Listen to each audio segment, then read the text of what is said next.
This is your before and after story, where your first steps towards a new life-changing career begin. Southeastern College can take you there. We offer in-demand hybrid and online programs with hands-on training, led by in-field career professionals, and career services to put you on the path to a rewarding and fulfilling future. This is where your transformation begins. Southeastern College, your future is bright. Visit sec.edu to get started. All you homeowners have unique needs. Some feel the need to leave up holiday decorations year-round. Others have the need to use their garage as practice space for their new metal band. And because each homeowner has unique needs, Geico helps you get the right coverage for your home and what's in it. That way, you get exactly what's right for you, even if your needs are unique. Get more with Geico. This is Wheelbearings. I'm Dan Roth. And I'm Sam Abu-Al-Samad. And I'm Rebecca Lindland.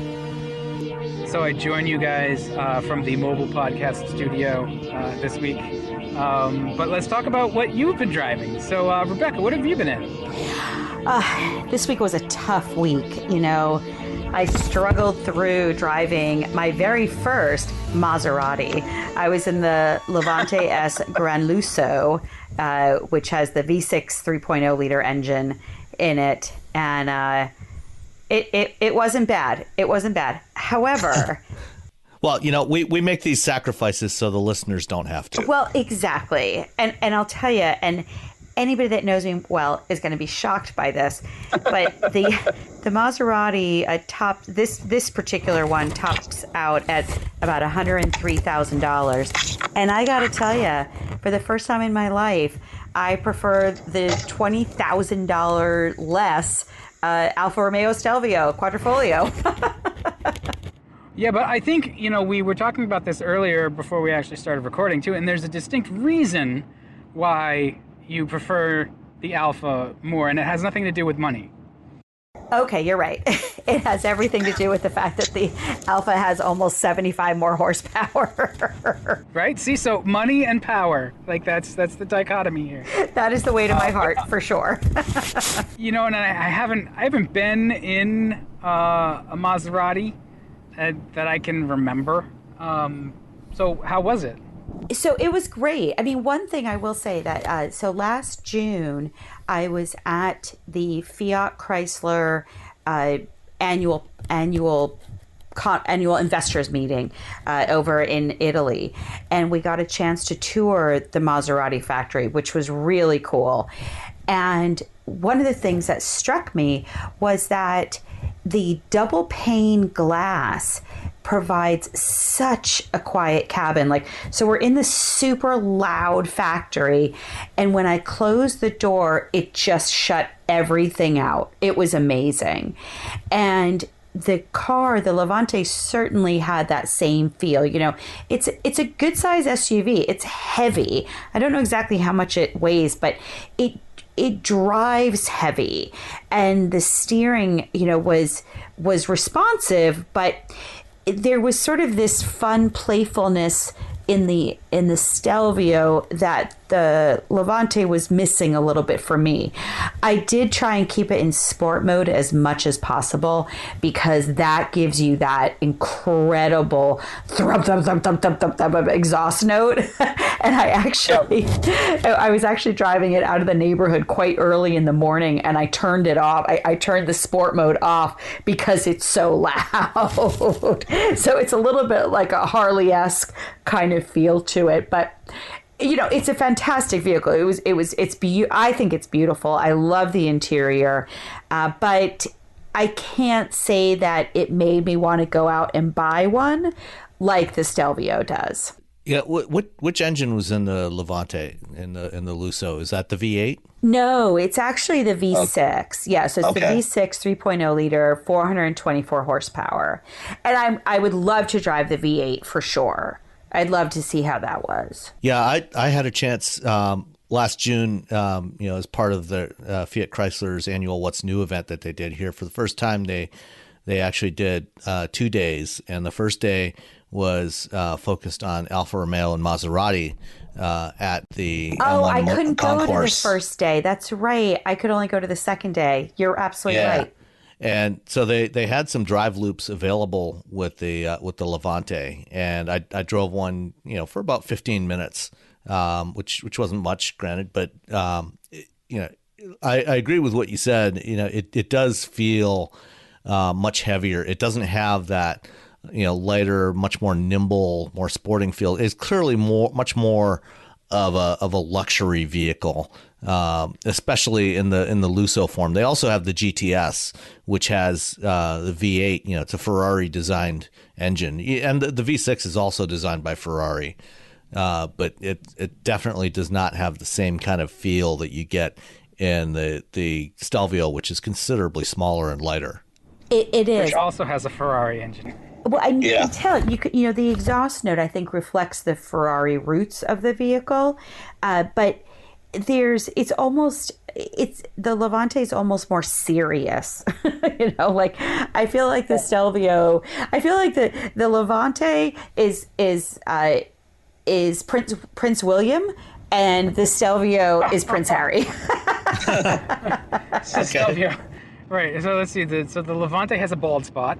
Got it.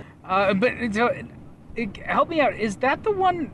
Is there one that's still sharing underpinnings with the Grand Cherokee and the Mercedes ML? Or have they never did that.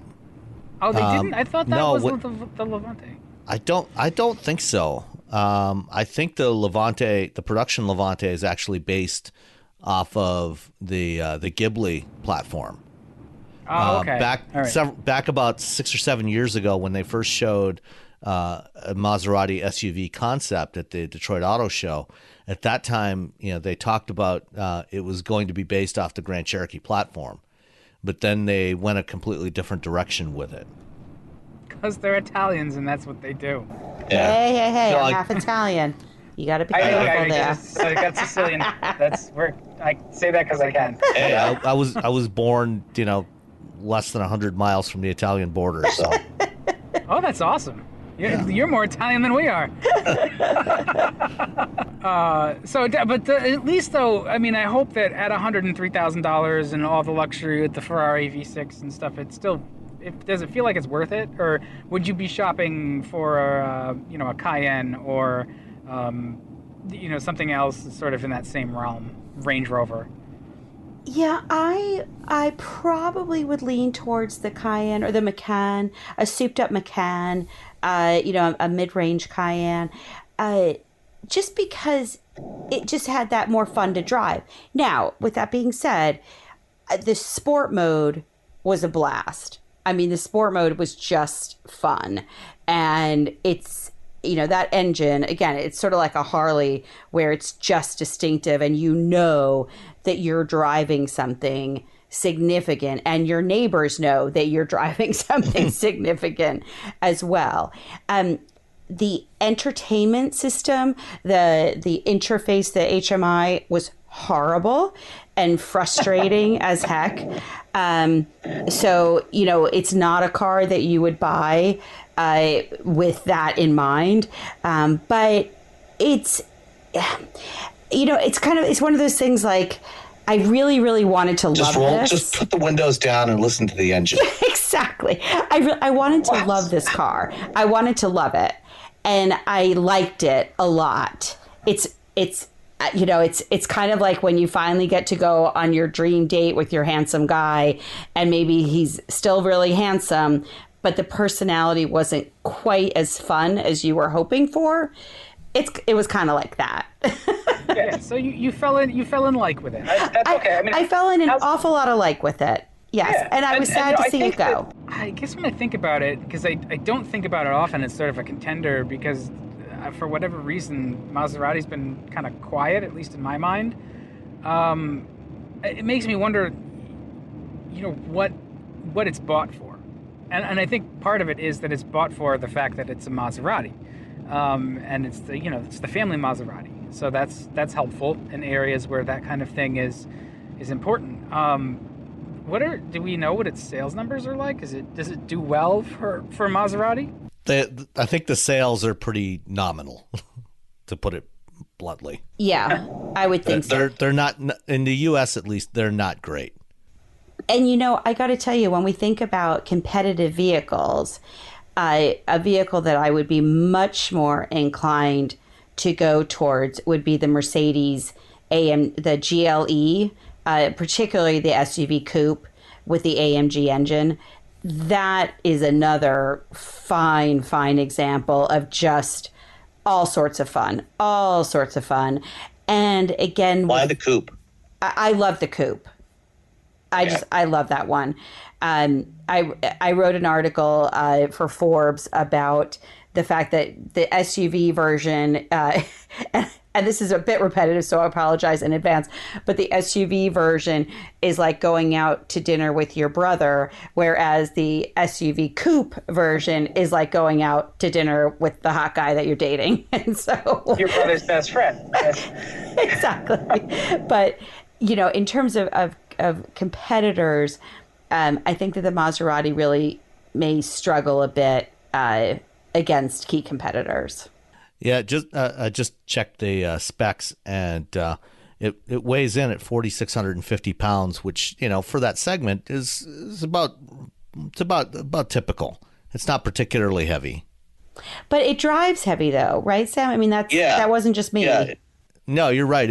It doesn't feel light on its feet. Like the Stelvio definitely feels a lot lighter on its feet, and frankly, even a Grand Cherokee, which doesn't weigh that much less, and depending on the configuration is pretty comparable to that. Feels a lot more nimble, I think. Yeah. So again, it's a beautiful vehicle, but I didn't feel like.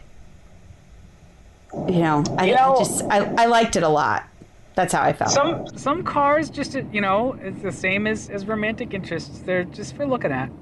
Yeah, that's okay. Exactly. Sam, what are you driving? Well, but to answer your question though about sales, all right. It looks like in 2018, where'd it go here now? They sold 4,595 Levantes in the U.S.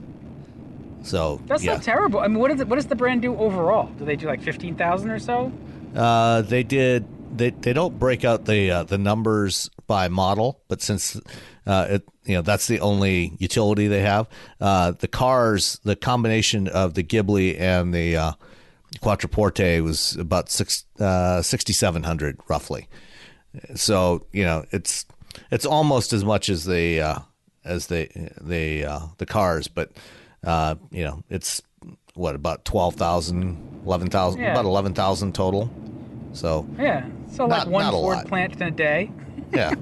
I will say though, in terms of being a distinctive vehicle, it certainly is. It's so if you want to show up to the country club in something that not everybody is driving, like a black Range Rover, then that's true. A white Maserati Levante certainly makes more of a statement. So there is that side of it as well, and you're not going to go wrong. It's not a bad choice of vehicle. It's just that it's just different than it's just a heavier vehicle. It just drives heavier, and some people like that. Some people want that, gives them confidence. That feeling. So, but it certainly is very distinctive. It's that gravitas. Yes. Yes. Heavy on the gravity part of that. Exactly. Yeah, exactly. So what do you have something with gravitas, gravity? I did have something with some gravitas, but it didn't feel like it had quite as much gravity pulling it down, which is the 2019 Kia K900.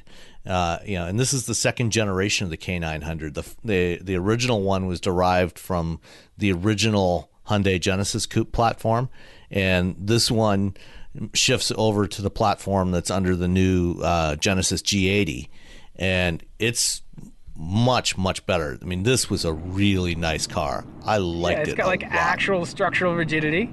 Yeah. Where the old K900 felt very flexy.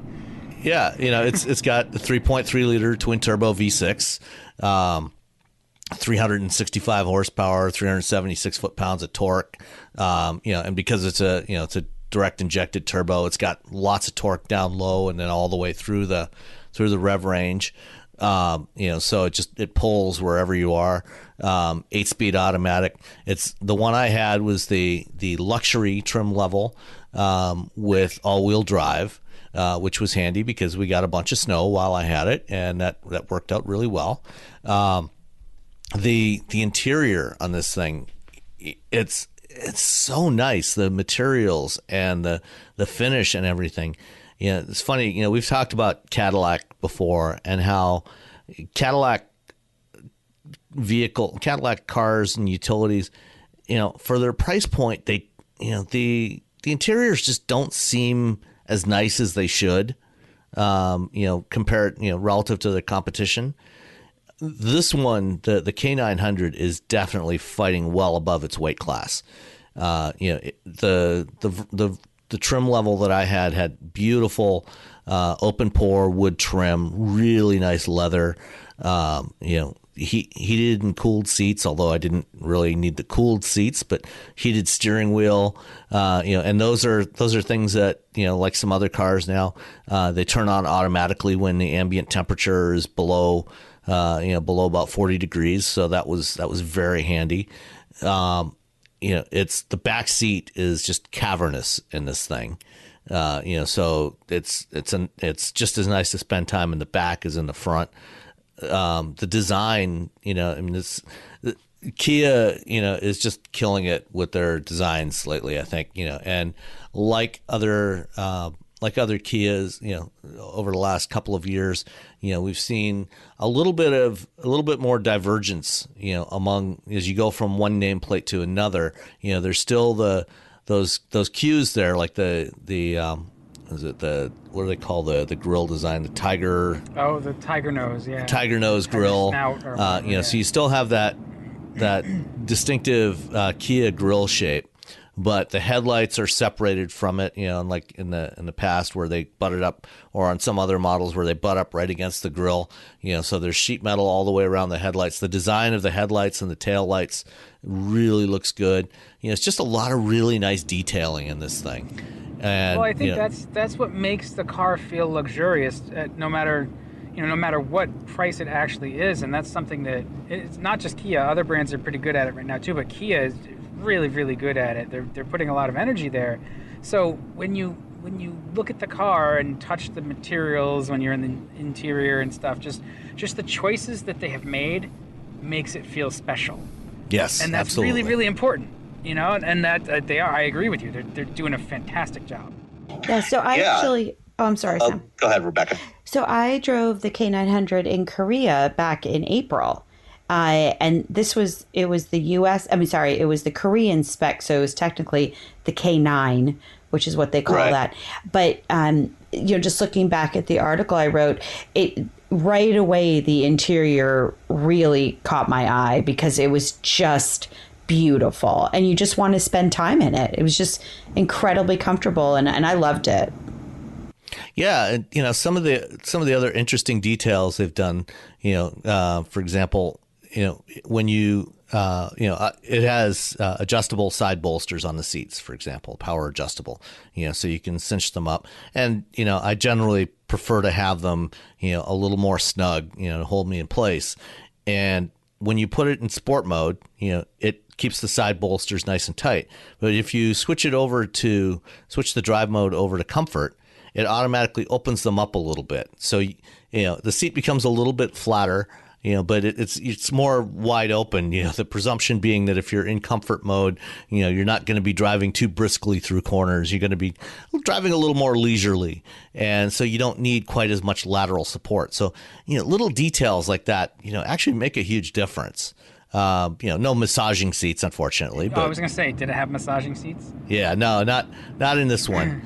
But and so that actually sounds ridiculous, but they do keep you more alert, which is oh yeah, well, especially on a long road trip, it does make a big difference having massaging seats. Just something to rub your back. I mean, if you're in the car for 3-4 hours at a stretch, having something that can just roll over your back, and just let basically relax you a little bit, but also keep you alert at the same time, does make a big difference.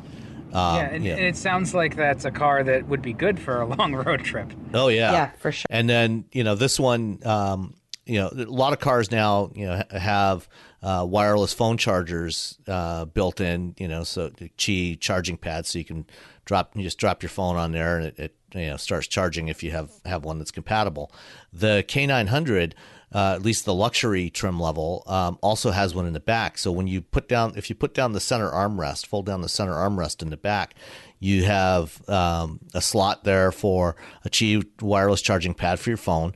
But it's also got individual controls back there for the climate control. So you got 4-zone climate control, heating and cooling for the back seats as well as the front seats. You can also take control of the audio system from the back and change the station or adjust the volume, things like that from the back seat.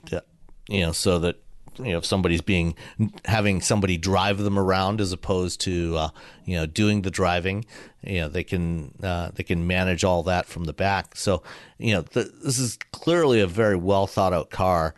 Oh, and the back seats also recline. No footrests, unfortunately, that come out, but the back seats do recline, so you can really get comfortable back there.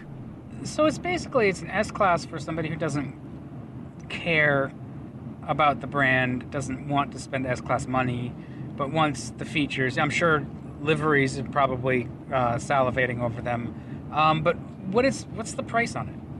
The one that I had, all in, including delivery charge, came to $64,985 or $895. So just shy of $65,000. That's so much car for the money. Oh, I know. I mean, there are things that you will get in an S-Class that you don't get here, like the massaging seats. You don't get you'll get that in an S-Class that costs twice as much or more. But this is. For what you get here, I mean, this is such an amazing value. And, if you're in the market for a luxury sedan, and like you say, you're not necessarily, you don't really care about the brand image. Not that Kia, has a bad brand image anymore. I mean, they've hit the top of the JD Power initial quality surveys for the last 2 years in a row, handily beating out Mercedes and other German premium brands. So, you're just getting so much for your money here. Yeah. Well, and it's not like you give up anything in terms of design or comfort or any of that. It's not like you buy the Kia and it looks frumpy or anything like that. Yeah, no, it's a very handsome car. Yeah, I think the biggest challenge, well, first of all, and don't forget too, is that you're going to get the 10-year, 100,000-mile powertrain warranty on it. I think it's really just the country club set, saying it's the, oh, what are you driving today kind of thing. Oh, I drive a Kia. There are still going to be people that are too brand conscious to care about the value, so it just depends upon their perceptions. But Kia still struggles in terms of some of the consideration getting on that, and that's the challenge that they have. But Sam, as you say, they're continuing to build the brand, and products like this, I think, can really push it much farther than people ever expected. I mean, when I first encountered Kia back in the mid 1990s, when I was still working as an engineer, when as they were preparing to enter the U.S. market under their own name, before they went bankrupt and got and Hyundai took control of them, I had the opportunity to experience the first models that they were bringing to the U.S. market, the first generation Sportage and the Sophia. And let's just say that in 1994, I would never expected to take a car like the K900 seriously. This is not a car that I would have expected from Kia, when I first encountered them 25 years ago. Yeah. I think it's almost safe to say, even in 2014, that you may not have taken this as seriously. They really have come a very long way in a very short time, just in the last few years.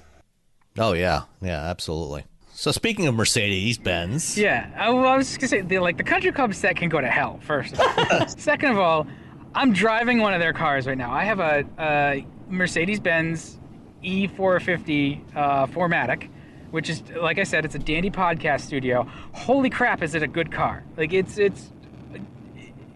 I really, really, really, I love this car. I don't want to give it back.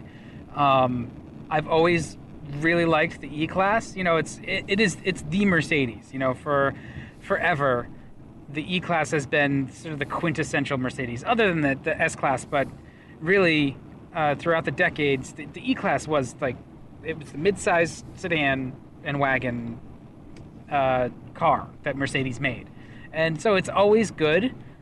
This generation is really, really good. I think it's understated, but it's very handsome.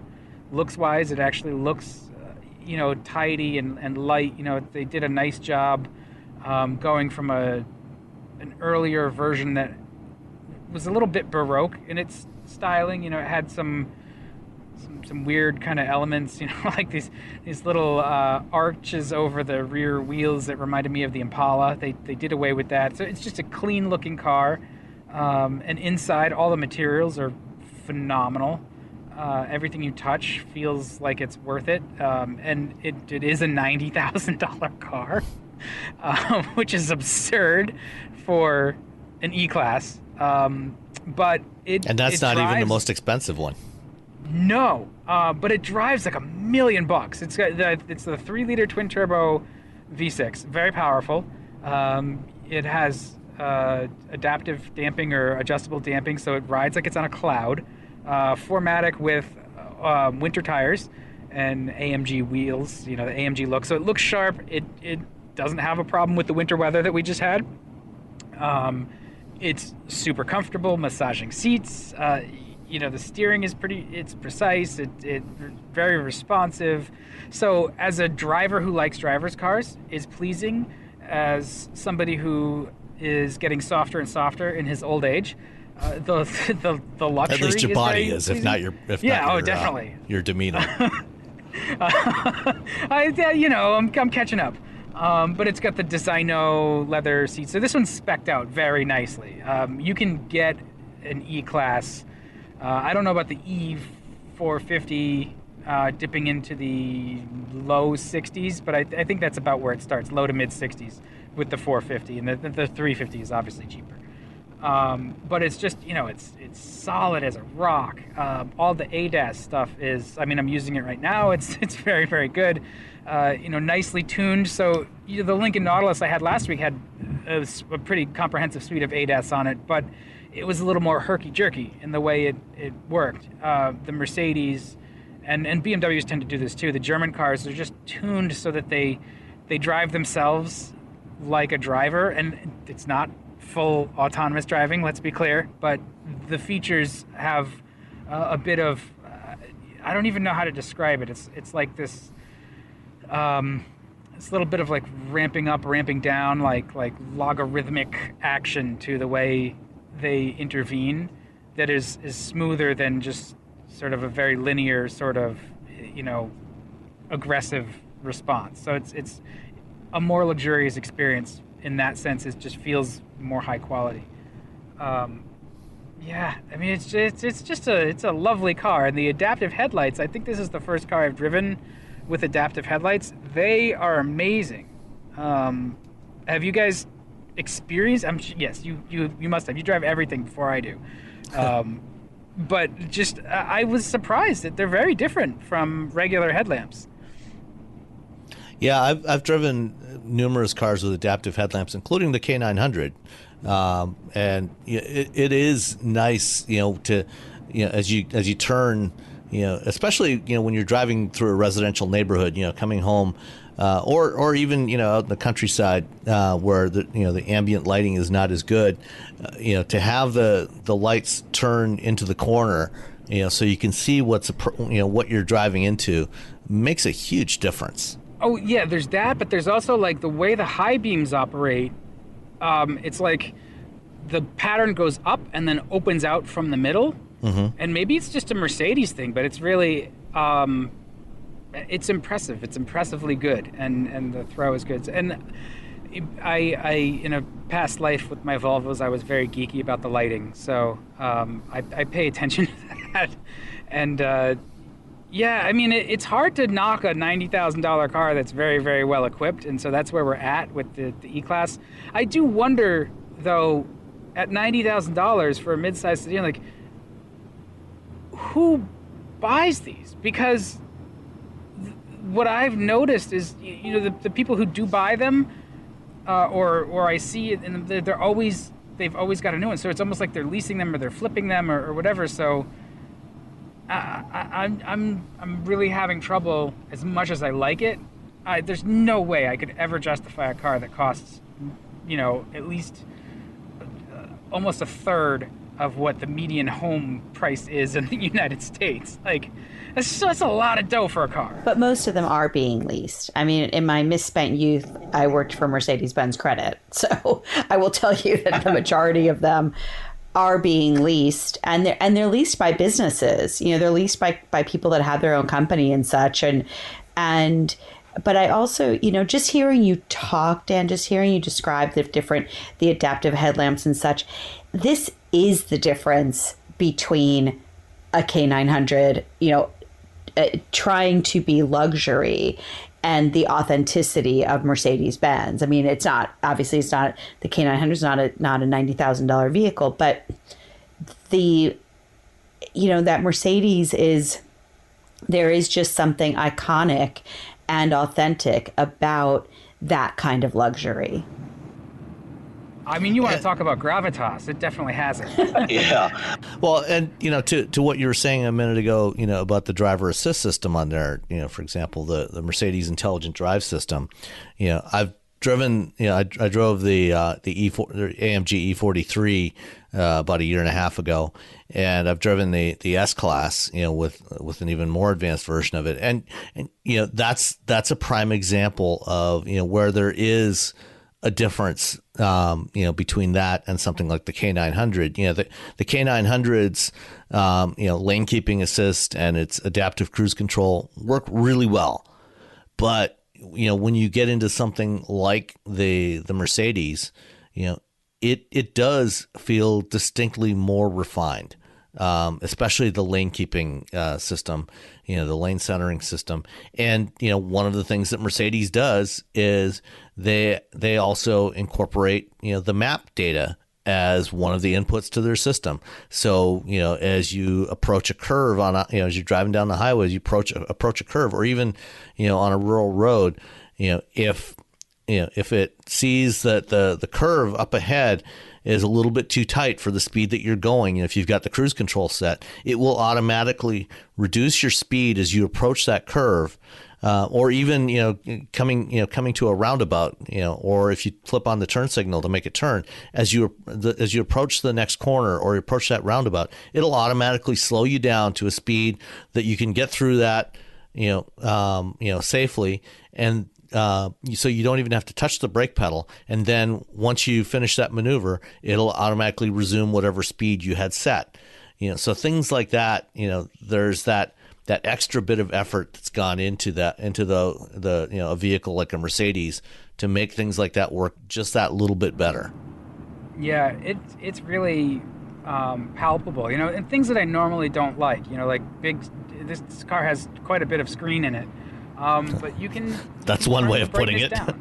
Yeah, you can shut it off. I've got the center screen off right now, so you can get the interior dark enough that you're not ruining your night vision. And that's actually something that I have a problem with most Hyundais and Kias, is I can't get the interiors dark enough at night for my taste.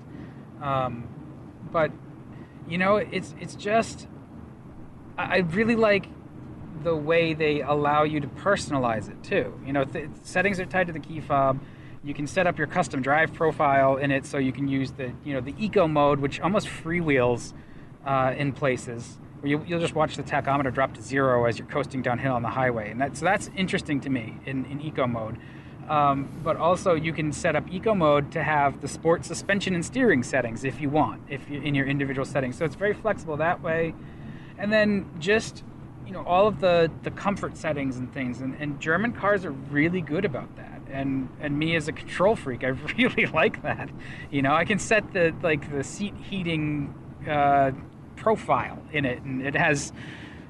I don't want to gush. it's a $90,000 mid-sized sedan. It freaking better be nice, you know. But also just the features, they sound opulent.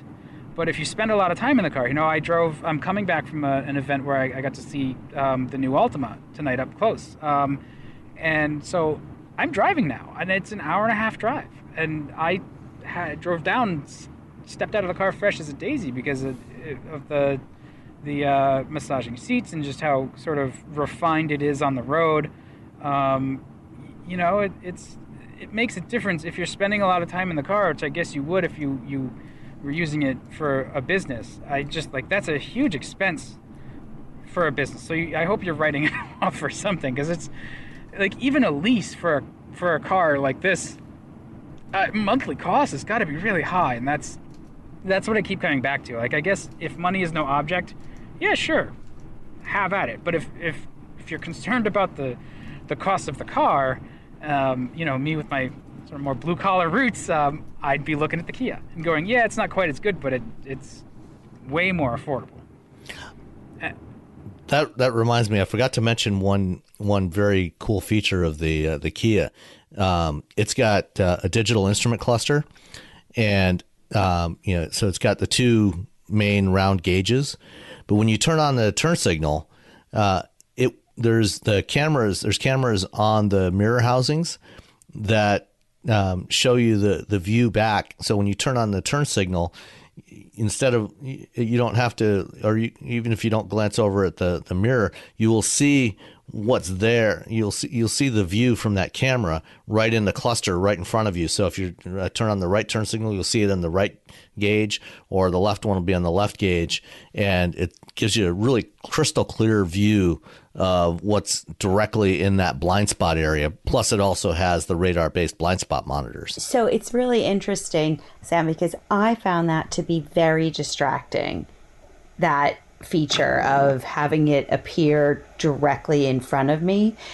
I got used to it after a little while, but I can't say that I really used it. I just personally, it's very much a personal thing. But when I was driving in Korea, I found that to be really distracting. Now, it sounds a little bit different, so I'll have to see if I get a chance to drive it in the States, because, again, mine was the Korean spec. But I had a hard time with that one. Well, the Honda, was it Lane Watch or something similar?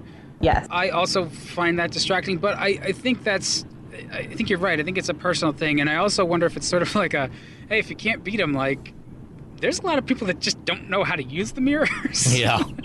So maybe if you're putting it on the TV screen in front of them, they'll at least look at it. And that is a very good point. And it's always aimed correctly. Yeah, hey, it's worth a shot. I have to ask you guys this about that Honda lane sensing. What is it called? Where it appears in the Lane right watch. Lane watch. Yeah. That's not usually my blind spot. Like, I never understand why it's not on the left side. That system sucks. Okay. We have a Honda with lane watch, and that is the one thing that if I could remove it from that car, I would. You know, we love everything else about the Civic, but lane watch is terrible, and they should just get rid of it and just do radar-based blind spot monitors like everybody else does. Okay. Well, yeah, I don't typically, I set my mirrors so there's not much of a blind spot, if at all, anyway. You know, I started driving at a time. The problem with lane watch on the Hondas is it's only on the right-hand side. Right. And it shows up in the center display. So if you're looking at it, the mirror is within your line of sight anyway. So it's I don't understand useless. it. Like, I don't understand how it's useful. It's not. Okay. All right. So we've had a very luxurious week with automobiles. Let's move on to let's luxuriate in the topics, because there's a few things we wanted to discuss. So Sam, what's first on the list? All right, so let's start off with PX Automotive, their new Mark Zero, and this is a new brand that's going to debut at the Geneva Auto Show in a couple of weeks. Is that seriously what the brand is called, Mark Zero? Because that sounds like a bad Tinder date. That's the first model that they're bringing out. The brand is PX Automotive. It sounds like a bad Tinder date name. Yeah. Well, this is Anton PX new company, and you may recognize that name. His father was a guy named Ferdinand who used to be in charge at Volkswagen. No ego involved at all. No. And his great grandfather was Ferdinand Porsche. So there's quite a strong automotive lineage there. Anton is starting a new car brand, and they're gonna kick off with a 2-seat sports car that they released some sketches of it and a teaser photo. And so the first one is called the Mark Zero, and it's strangely enough, it's going to be electric, but it's also designed to be able to accommodate different powertrain combinations, including an internal combustion engine. It doesn't have a typical skateboard chassis that we're seeing on a lot of EVs now. But it's modular, and apparently it does not get anything from the Volkswagen Group. There's no affiliation with the VW Group, and the company is based in Zurich, Switzerland. This again from this family. Come on, guys, do something different. All joking aside, it looks very much like what you'd expect to come from Porsche lineage. What's the over-under you guys think about it actually being more than a curiosity that, like, we look back on in 2 years and go, hey, remember when they were going to launch that car? What do you think, Rebecca? I mean, it does look, just the little teaser part, it looks exactly like a Porsche 911. So I think... Except if you built a front-engine 911. Right, yes. Yeah, the proportions are different. But I mean, is this what the world needs? I don't know. I like the fact that it's electric. I think that's cool. Because I think electric has come a long way just in the last couple of years. So I think that's appropriate. I really wish I was going to Geneva. I would love to see it. There's actually a lot of stuff I would love to see in Geneva. But I feel like when you've got that much family heritage, that you've got to do something that's really different if you're going to establish yourself. Because you look at this and think, why wouldn't I just buy a Porsche? Well, when you're the Piech family and you're no longer involved, I think that to me is sort of the bad taste in my mouth about this venture, is just the way Ferdinand Piech exited Volkswagen and Porsche was not. It was under a cloud, and so this is almost like his little hurt ego project coming back. Like, oh well, I'll just have my son build a car, and I don't know if that's what it is or not. So it's just conjecture. It's going to be something expensive. It's not, like you said, it's not really groundbreaking. I'm not sure, and maybe it's not the plan to actually ever really build and sell more than a few hundred or a few thousand of these per year, and to be very exclusive. And, I think the people that buy exclusive cars will probably buy some. I don't know what the plan is beyond that, and I don't know if anybody does yet. So, well, according to the story in Autocar, it says following this initial coupe, they also would like to add a sedan and an SUV to the portfolio. So, apparently they want to stick around for a while. I agree. I think that it looks nice from what we can see in these sketches. But there is nothing particularly special, or it doesn't break any new ground in either from a technological or design standpoint. Well, I guess we don't know yet technology-wise, right? Like, it could have some sort of EV stuff in it that could be interesting and innovative. I guess the details aren't out there yet. From a small startup, I think that's doubtful. I'm trying to help them out, They do claim it'll have a range of 311 miles on the new WLTP cycle, which it's a much more realistic test cycle than the old European cycle. So it says that we stand on the shoulders of giants, but refuse to bow to industry convention. What does that mean? That's on their website. What does that mean? Beats the hell out of me, especially when this thing looks utterly conventional. Oh my! There's a word in German for that. It's Scheiß. I mean, even at least the karma, for instance, is distinctive and looks different. But this, well, as I said, it'll be fascinating. Sam, are you going to Geneva? No, I'm not, unfortunately. Yeah, I'm going to be traveling for a holiday, but yeah, it'll be very interesting to see what comes out of there. Yeah, well, and the karma that you mentioned, like that was, gosh, the karma was what, 2010? Well, the new one that's come out. Well, it first appeared in 2008. Yeah, so that was much more groundbreaking and revolutionary back then to take the Chevy Volt hardware and sort of wrap it around a new, very high-end car. That idea had legs and traction. Well, and it honestly, didn't actually use Volt hardware. It used a similar propulsion concept to the Volt, but okay. There was nothing from the Volt other. And they bought the 2-liter turbo 4-cylinders from GM, but that's not something that was ever used in the Volt. I thought it used the T-shaped battery and stuff too. Well, it had a T-shaped battery, but it was from A123. It was something completely different. It didn't share. There were no parts that were shared with the Volt. Okay, so it was at least it was a similar idea, like you said. It was the concept. Yeah, it took some inspiration from the Volt. I mean, that car was different, and their biggest issue was they just sort of ran out of money. Right, but now they're back. The cars are. The car is back now with the Aliso. And the car was also severely under-engineered. Well, they were going fast, You gotta get units out there, right? It was all about form form over function in that car. Yeah. It was very heavy, and it was tight inside. It did not perform as well as anticipated because it was so heavy, and there were a lot of issues. But I think the new one will be very interesting to see what Karma does with the Rivero. Yeah. Since they've been revitalized. Have they given any indication when they're going to show that off?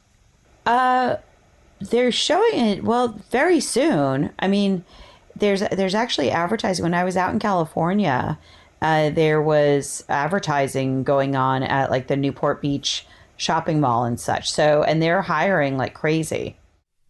I know I've seen some ads for the current one, which is the reborn Fisker Karma, but yeah. Maybe they'll show it in New York. I think they're going to do something in New York. They're definitely going to be doing a big push. So there's Chinese backers that are that have invested in it, and as I said, they're definitely hiring and really trying to reestablish themselves. Well, we'll see. We will. That's the universal wrap up. Time will tell. Yeah. Let's put it this way. I'm not holding my breath. Yeah. We've seen more than a few EV startups stumble. So more than a few. Speaking of stumbling, what a segue. Shall we go to Ford or Tesla first? Let's go to Ford. Okay. So Ford late this afternoon put out a press release, put out an announcement that they are currently they discovered back in September some employees raised a concern through an internal program that they have at Ford called Speak Up that allows employees to report issues that they've found. And some employees raised an issue with the analytical modeling that's part of the U.S. fuel economy and emissions testing process. And so just for some background on this, when they do the fuel economy and emissions testing, all of that testing currently, at least in the U.S., is done in the lab. It's done on a dynamometer.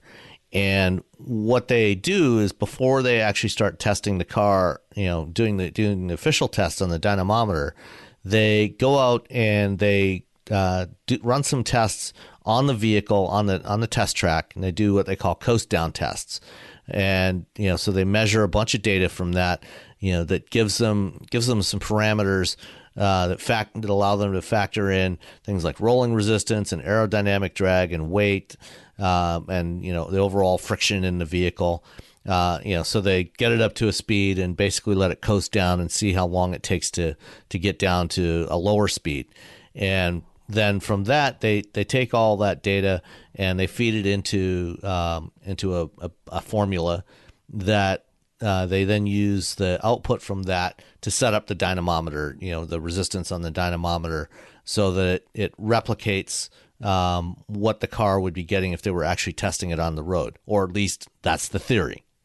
There have been instances in the past where companies have done some part of this process incorrectly and ended up with settings on the dynamometer that gave less resistance than the car would actually encounter in the real world, which in turn yields lower fuel consumption, or lower fuel consumption, higher fuel efficiency numbers than the vehicle is actually capable of.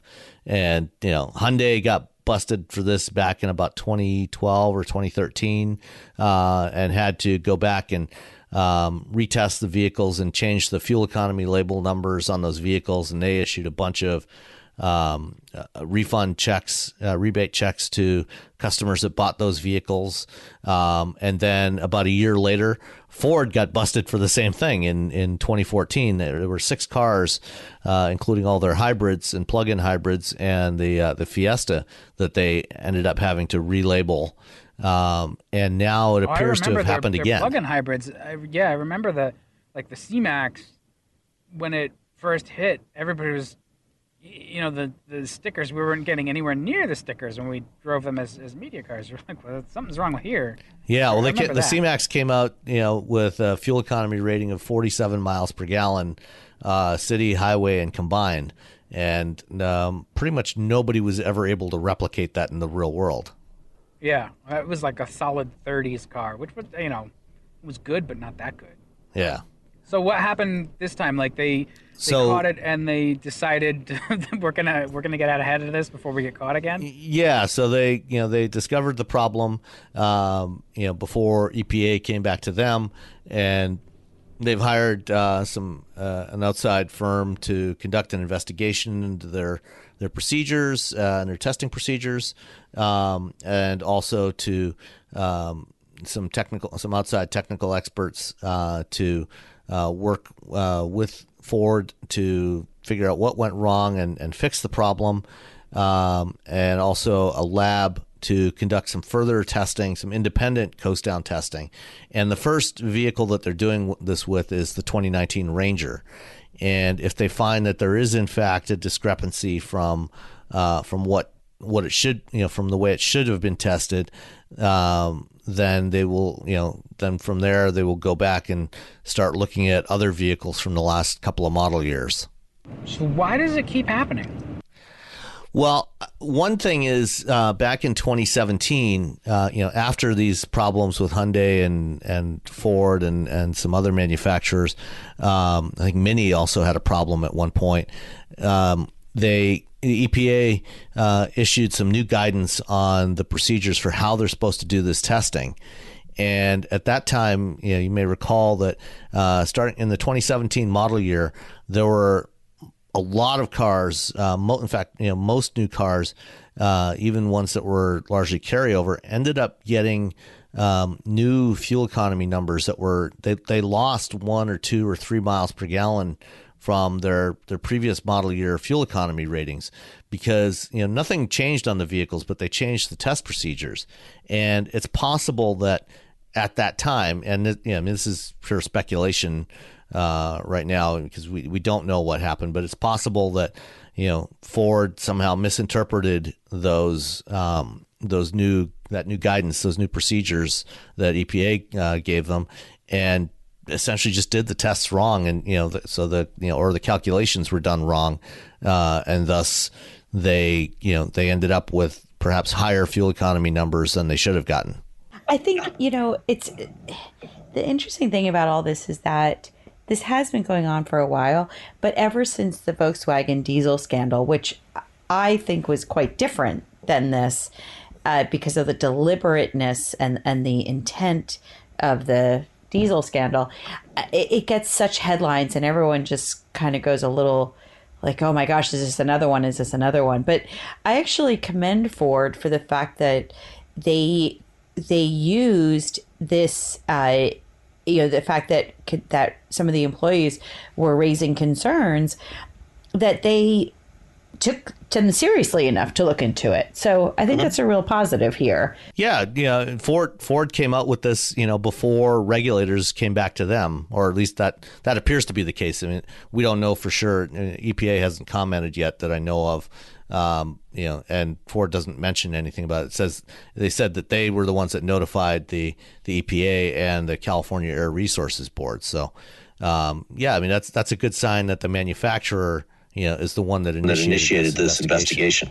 Right. And that the employees will feel empowered to continue to speak up about concerns that they have because they're being taken seriously. So I think that's a positive for Ford Motor Company and for the culture within Ford. Yeah, that's definitely, I think, when you're running an organization, any organization, but especially something like an automaker.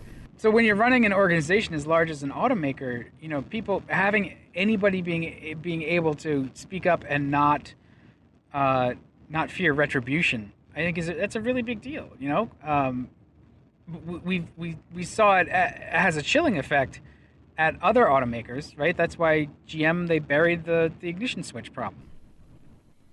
Right. I mean, I think that they changing the culture of these companies to be one of proactively reporting these things. I mean, thinking back to the factories at Toyota where you were expected to pull and stop the line if you found a problem, and that certainly was not the culture within Detroit for years. And so I think this is just a very positive thing. Obviously, it's not positive that there's some kind of miscalculation going on here, but I think it's indicative of a positive cultural change within Ford that this type of behavior is reported, encouraged, and investigated.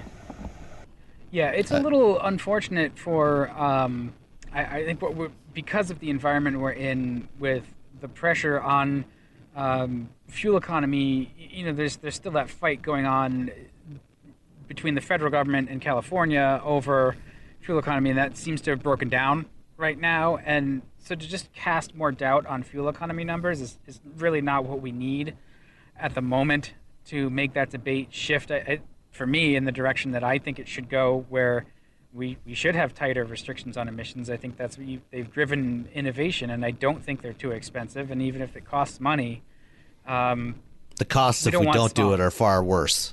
Yeah, absolutely. So I think any time we've got an issue like this, it's not helpful, but being responsive to it and correcting it is pretty much the only good way you can go about it. Agreed. Okay, now on to the next stumble. Tesla. Tesla. Yeah. I mean, okay. Well, let's set it up before we just go completely off the deep end. So the latest departure from Tesla's executive ranks this morning, as we record this on Thursday night, it was announced that what the hell is his name? The general counsel. Yeah, their general counsel, who they just hired in December, is leaving after just barely 2 months after joining the company. And what's kind of interesting about this is this particular general counsel, this lawyer that they hired, was from a very respected law firm, and his background is in litigation.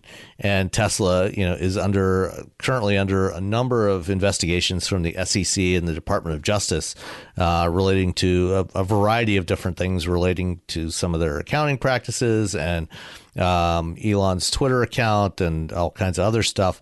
And so it was believed that when they hired this lawyer, that they they were preparing, to be going, to go to court, to defend themselves, and wanted somebody whose background was in litigation as their chief lawyer.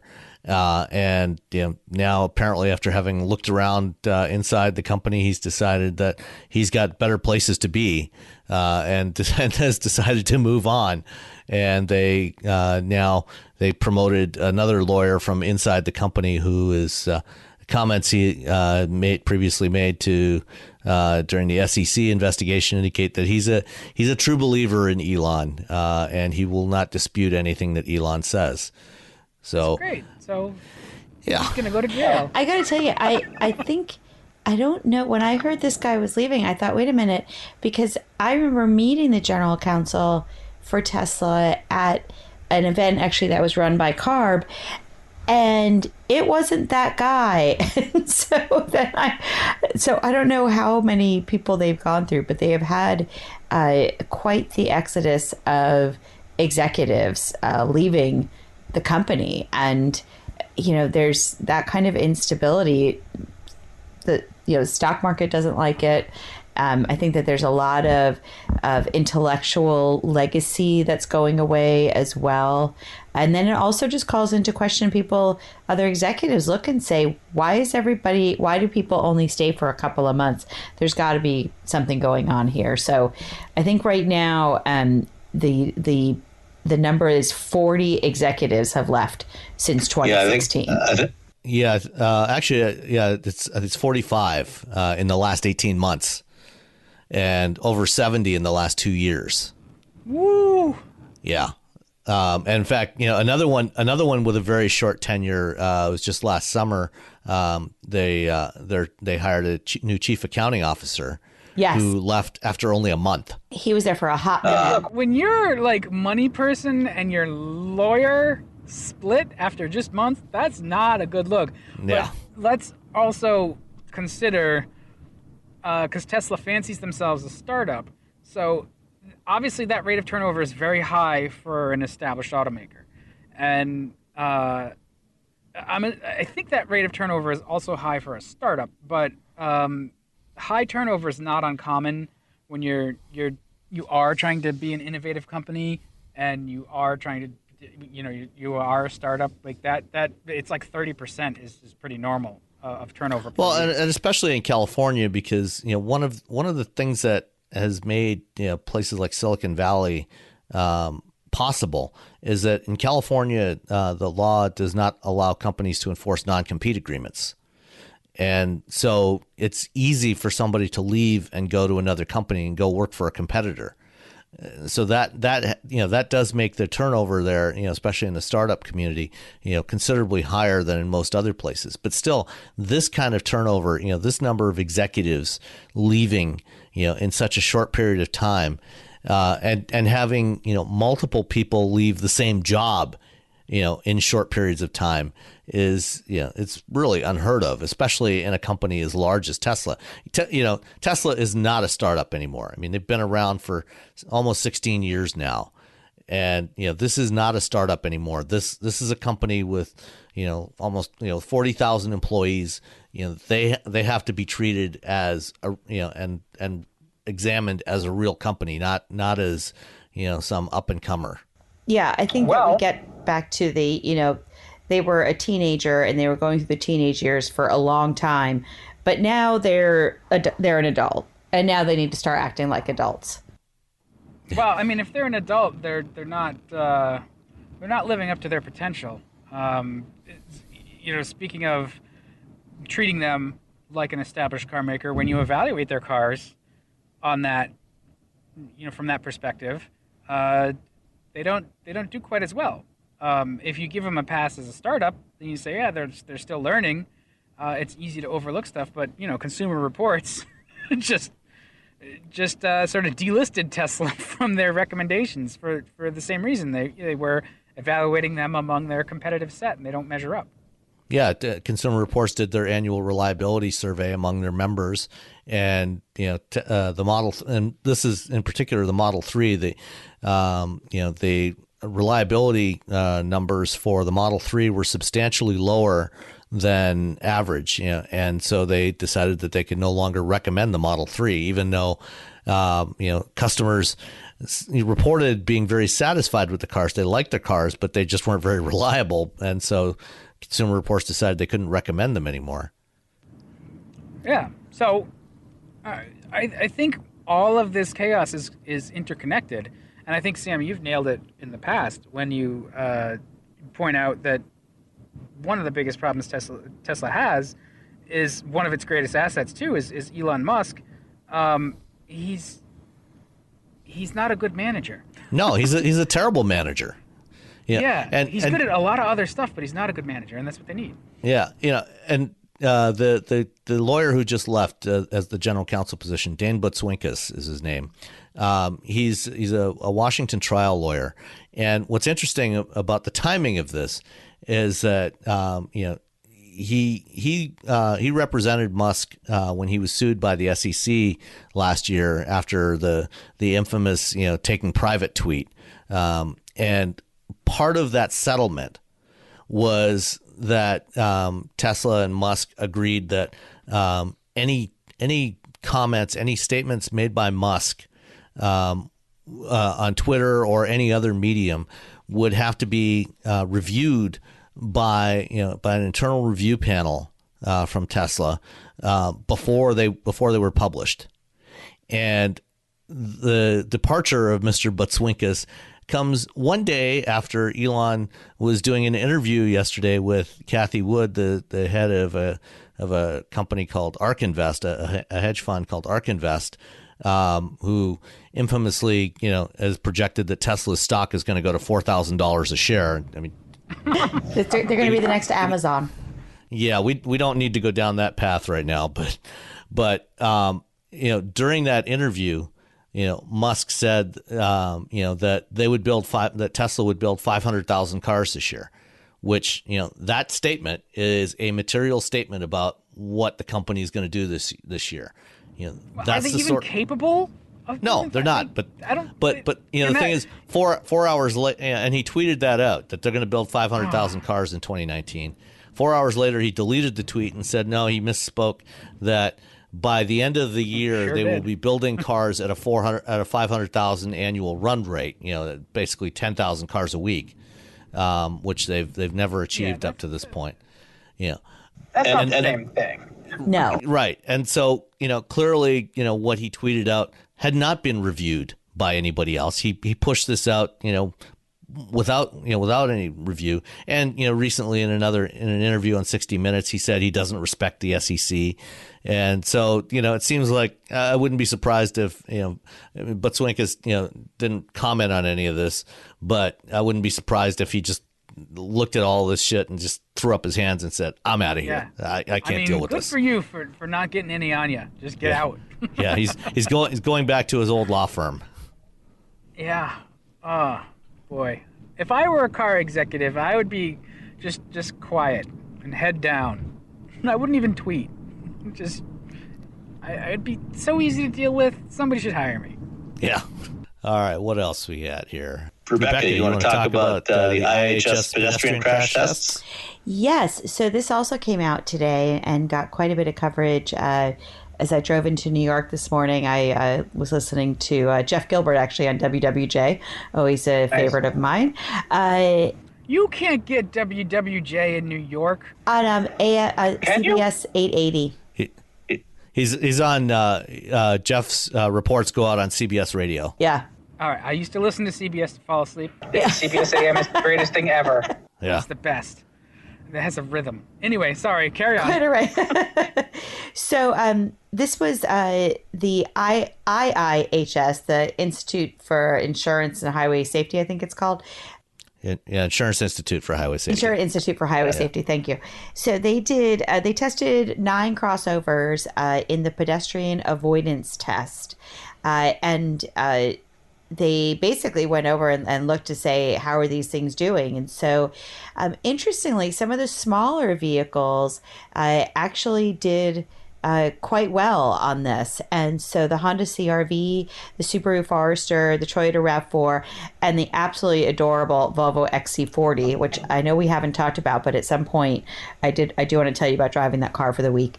They all got superior ratings. And then some of the larger ones, like the Chevy Equinox, that actually got an advanced, which was very good, but not as good. The Mitsubishi Outlander got what they call basic.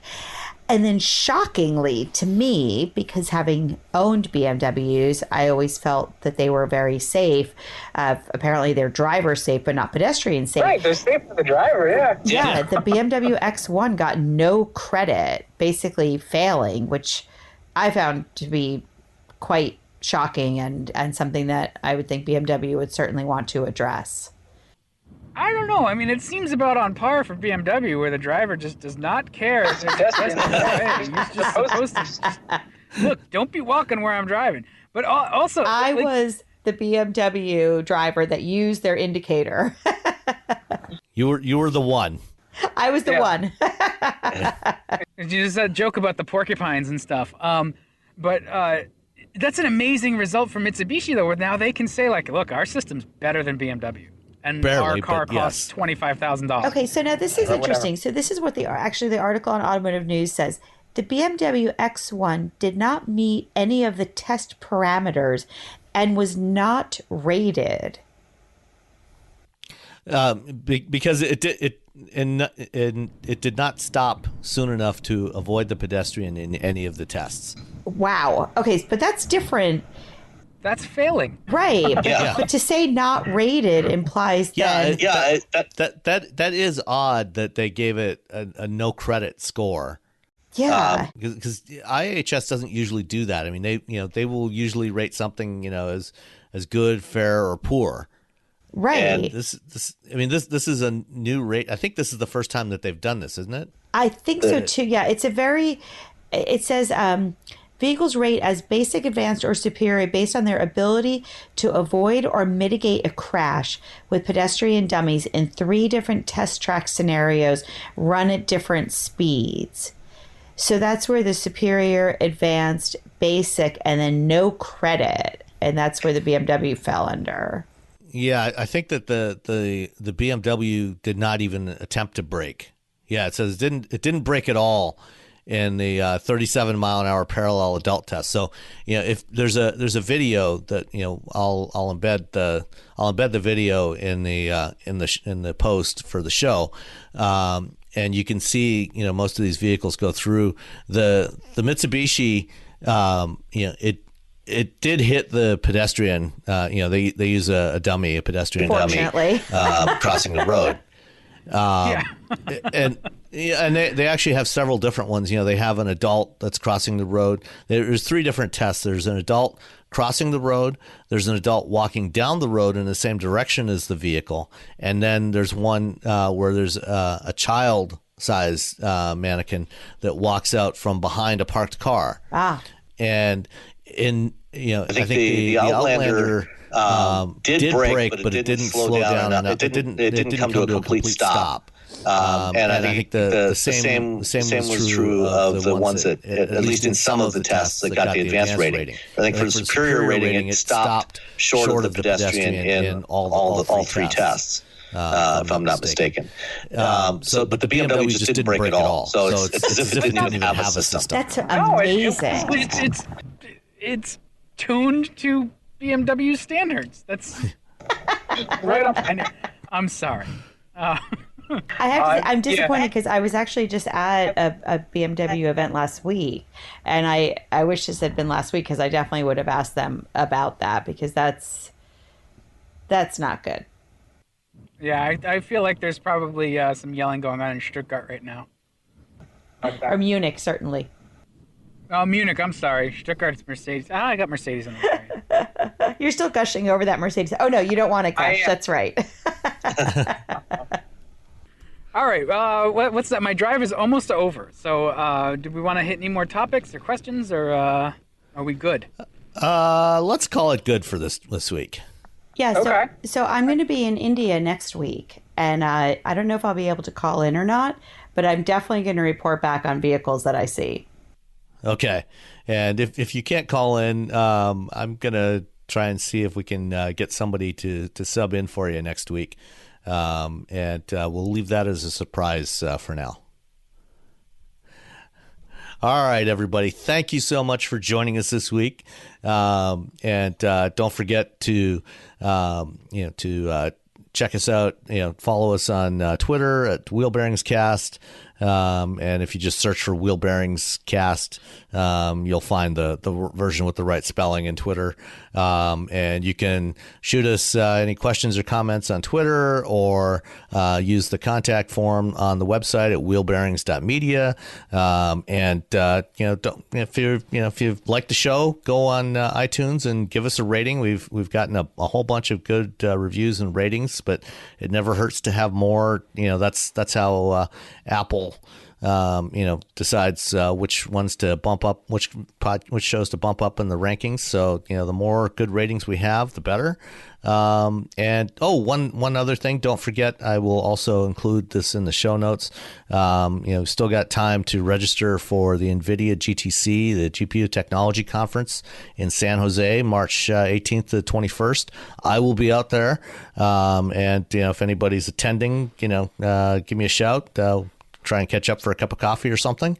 And there's a discount code, or the promo code, that'll get you 20% off your registration for NVIDIA GTC.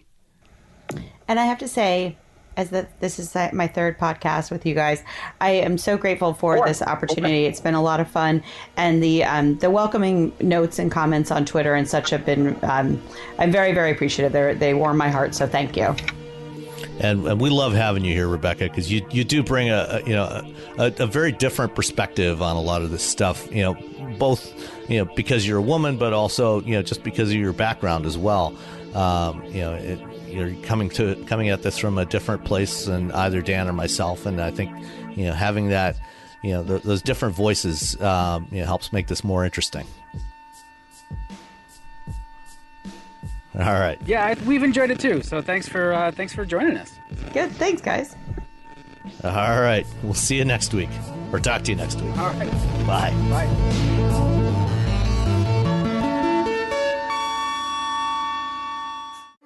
This is your before and after story. Prepare for an incredible career in nursing. At Southeastern College, experience expert hands-on training. Learn real-world skills in our professional lab and simulated settings.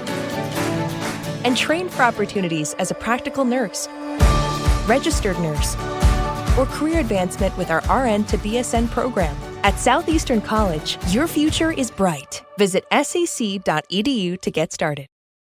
Owning a boat comes with a number of perks, like being able to say, ahoy, or land ho, and not feel weird about it. So here's another perk. Geico's boat insurance offers access to the largest towing fleet on the water. And with specialist support from agents that are as passionate about boating as you are, there's so much value that you'll want to say, shiver me timbers, and not feel weird about that either. Get more with Geico.